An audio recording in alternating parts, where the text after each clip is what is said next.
tornado warning remains in effect until 9 p.m. Central Standard Time for central Outagamie County.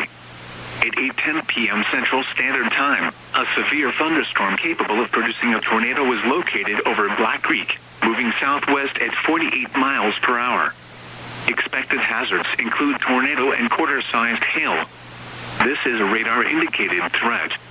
The following impacts are expected. Flying debris will be dangerous to those caught without shelter.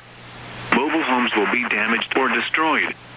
Damage to roofs, windows, and vehicles will occur. Tree damage is likely. This dangerous storm will be near Center Valley around 8:20 p.m. Take cover now. Move to a basement or an interior room on the lowest floor of a sturdy building. Avoid windows. If you are outdoors, in a mobile home, or in a vehicle, move to the closest substantial shelter and protect yourself from flying debris.